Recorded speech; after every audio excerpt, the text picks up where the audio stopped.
আচ্ছা, ধন্যবাদ। বর্তমান অন্তর্বর্তীকালীন সরকার সারা দেশে পরিবেশ এবং পরিচ্ছন্নতা এটাকে সর্বোচ্চ অগ্রাধিকার দিচ্ছে। তারই ধারাবাহিকতায় এই একটা ইতিহাস ঐতিহ্যে সমৃদ্ধ ঝিনাইদহ জেলাকে পরিচ্ছন্ন, সমৃদ্ধ এবং উন্নততর নতুন ঝিনাইদহ বিনির্মাণের লক্ষ্যে এখানের সরকারি কর্মকর্তা, আইনশৃঙ্খলা বাহিনী এবং সুধী সমাজ, সাংবাদিকবৃন্দ সবাইকে নিয়ে বিভিন্ন পর্যায়ের পরিচ্ছন্নতা অভিযান চলমান আছে এবং বায়ু দূষণ, শব্দ দূষণ এবং পরিবেশ দূষণ রোধে বহুমাত্রিক কার্যক্রম চলমান আছে, যার সুফল এই জেলার নাগরিকগণ পেতে শুরু করেছেন। তারই একটা কম্পোনেন্ট হলো আমাদের যে প্রকৃতির নার্ভাস সিস্টেম হিসেবে পরিচিত নদীগুলো পরিচ্ছন্ন করা। এখানে এই জেলায় 12টি নদী রয়েছে। ইতিমধ্যে আমরা টার্গেট নিয়েছি প্রথম 3টি নদী এবং টোটাল 12টি নদী আমরা পর্যায়ক্রমে পরিচ্ছন্ন করব। এবং ইতিমধ্যে পানি উন্নয়ন বোর্ড অবৈধ দখলদারদের তালিকা করছে এবং একই সাথে শুধু তালিকায় সীমাবদ্ধ না থেকে উচ্ছেদ কার্যক্রমও চলমান রয়েছে। 12টি নদীতে মোট কয়টি অবৈধ দখলদার আছে তাদের চিহ্নিত করে উদ্ধার করা হবে।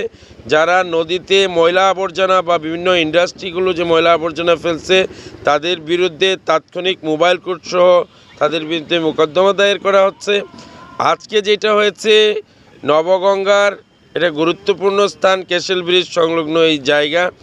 এখান থেকে আমরা ওয়াস্ট ম্যানেজমেন্ট এবং নদীটার প্রাণ ফিরিয়ে দেওয়ার জন্য আমরা জেলা প্রশাসন এবং পানি উন্নয়ন বোর্ড এবং অন্যান্য সংস্থা মিলে, পরিবেশ অধিদপ্তর মিলে আমরা কাজ শুরু করেছি যে এখানটা থেকে এইটা ওয়াস্ট ম্যানেজমেন্টের ক্ষেত্রেও আমরা নদী পরিচ্ছন্নতার ক্ষেত্রেও প্লাস্টিক আইটেম বা অপচনশীল আইটেমগুলো একদিকে রাখছি, আর যেগুলো পচনশীল যেমন কচুরিপানা সহ অন্যান্য যে পচনশীল যেগুলো জৈব সার করার মতো সেগুলো কৃষি ডিপার্টমেন্টের সহযোগিতায় আলাদাভাবে জৈব সার করব এবং বিনামূল্যে কৃষকদের মাঝে সেগুলো বিতরণ করব।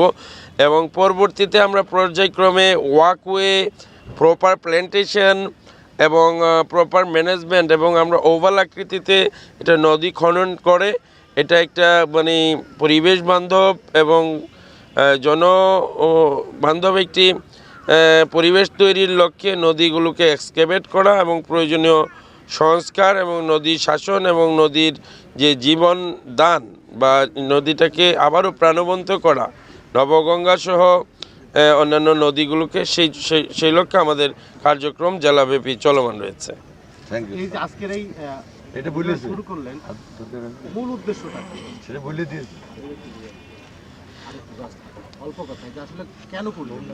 আচ্ছা, মূল উদ্দেশ্য বহুমাত্রিক।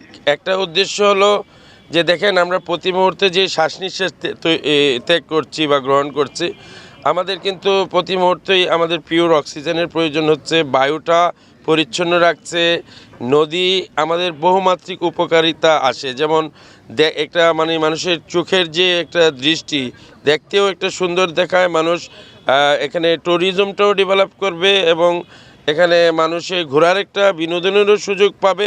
পাশাপাশি পরিবেশগত নদীগুলোর আবশ্যকতা রয়েছে, যেমন একটা প্রপার একটা ল্যান্ডস্কেপের 25% ওয়াটার বডি থাকতে হয়, সেটাও আমাদের প্রিজার্ভ করা দরকার আছে। আমাদের যেমন নার্ভাস সিস্টেমের দরকার আছে তেমনিভাবে প্রকৃতির জন্য নদীগুলোকেও বাঁচিয়ে রাখা দরকার রয়েছে। Thank you.